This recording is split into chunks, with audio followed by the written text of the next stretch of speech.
भागो भागो भागो भागो है भागो भागो फरक ठाउँबाट रयलाई चकमाइदिन सफल भइसक्नु भएको छ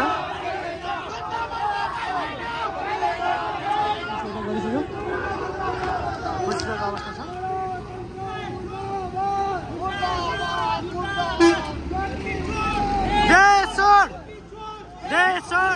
साथीहरु पछाडिबाट छिरिसक्नु भएको छ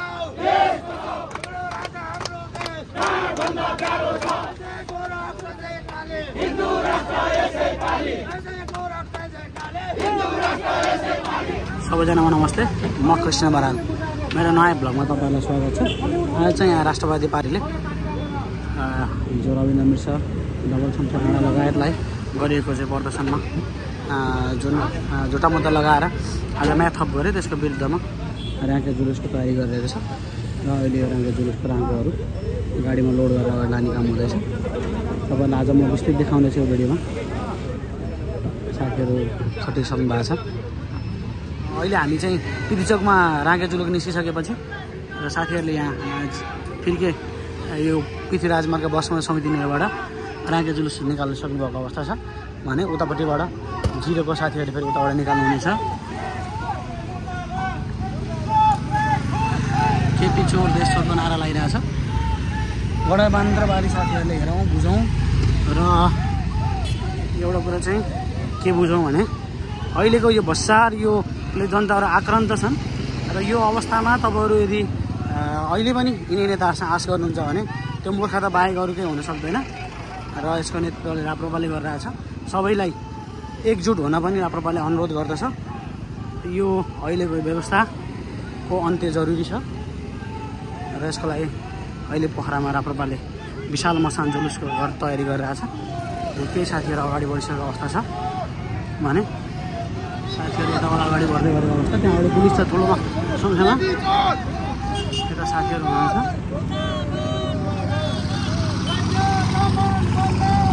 साथीहरु यताबाट अगाडि बढ्दै गरेको अवस्था छ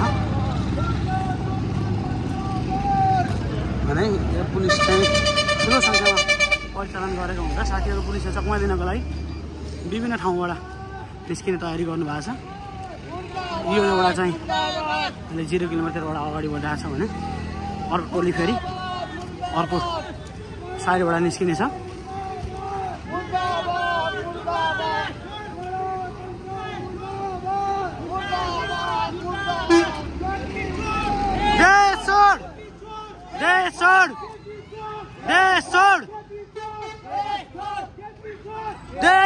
भागो भागो दाइ उताबाट भागो भागो भागो भागो भागो भागो है भागो भागो भागो भागो हानेर भागो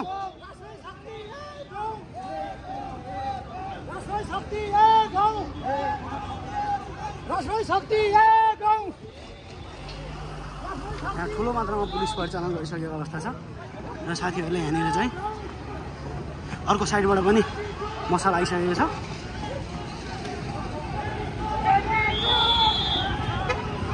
ठुलो संख्यामा राप्रपाका साथीहरू जम्मा भइसकेको अवस्था छ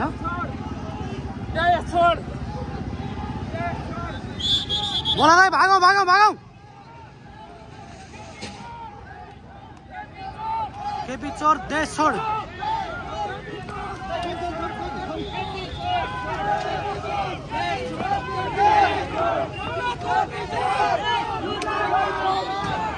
अहिले राखे जुलुस 0 मा आइपुगेको अवस्था छ भने अन्य सानीहरू निक्लिने बाँकी छ पिरिचोकमा अर्को ग्रुप छ अगाडि चाहिँ आगो नियोजन गर्ने प्रश्न छ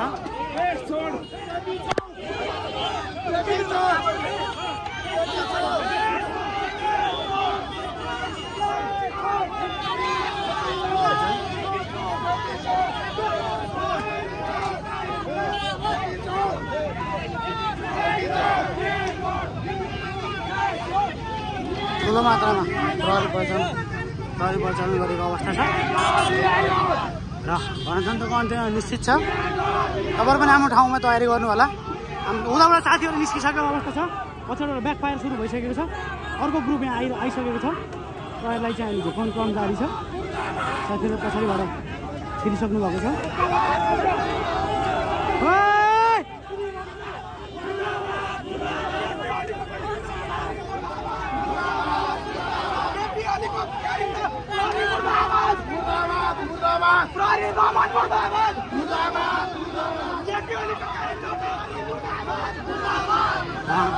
साहसिक साथी एक्लै भन्नुभयो।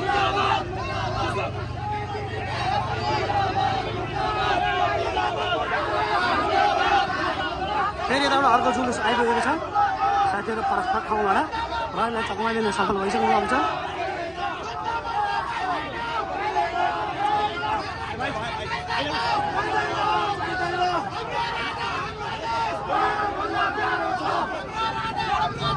मलाई प्यारो छ।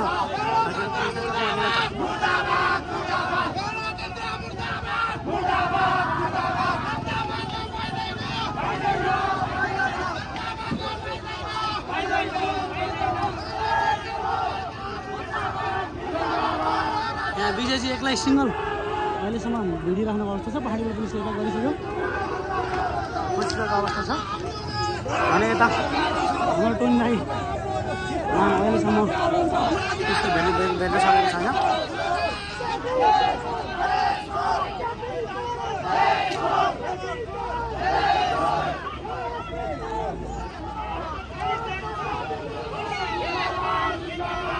ठुलो सङ्ख्यामा प्रहरी परिचालन गरेर हामीहरू छौँ। साथीहरूले प्रहरीलाई झुकाउनको लागि फरक फरक ठाउँबाट निस्केको अवस्था छ।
जनताहरूको भिड चाहिँ बढिसकेको अवस्था छ।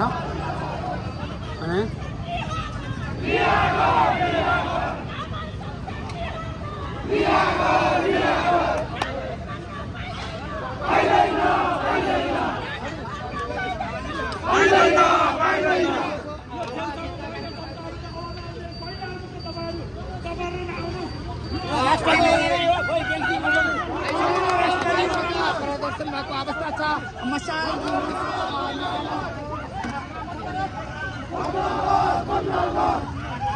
नानी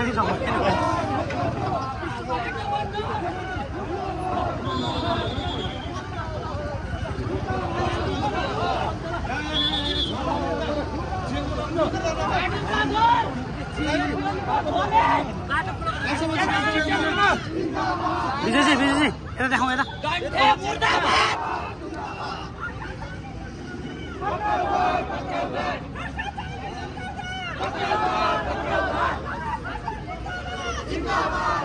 हेर्ने दर्शक धेरै देखिरहेको छु मैले।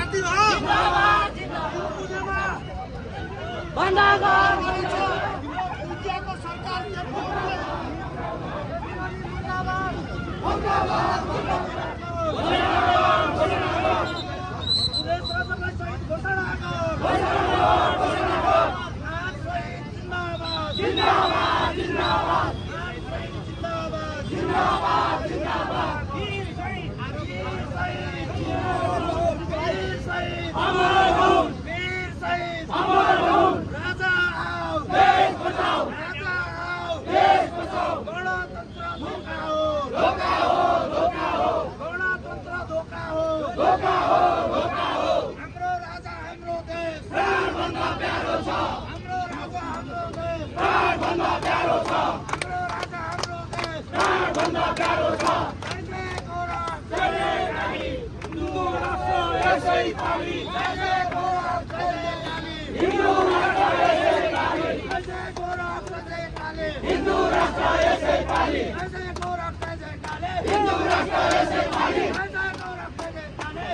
बिना शर्त रिहाई गरेन भने हुन्छ तपाईहरुलाई हामी माया गर्छौं।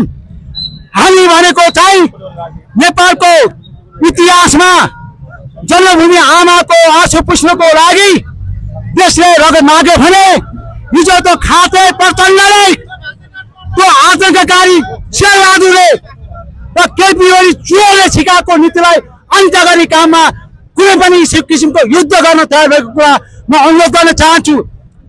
हाम्रो आन्दोलन पूर्ण रूपले सफल हुने भइसकेपछि तपाईहरु जस्तो प्रहरी दाजुभाइ तथा दिदीबहिनीहरूलाई प्रयोग गरेर हाम्रो आन्दोलन बिताउनको लागि हाम्रा मायन सहित सबिन महाजन र सुरेश रोजकलाई मारिएको छ।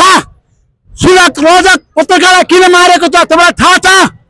प्रहरीले गरेको ज्यादती थाहा पाइसकेपछि सरकार अन्तर्राष्ट्रिय रूपमा नाङ्गिन्छ भनेर प्रहरीले गोली हानेर बाहिरबाट चुक्को लाएर आगो लाएर मारिएको छ भन्ने कुरा प्रश्न पार्न चाहन्छु। दाजुभाइ तथा दिदीबहिनीहरू त्यस्तो सहित हुनको लागि हामी सबै ठाउँमा तयार भएको हुनाले सबैलाई धन्यवाद।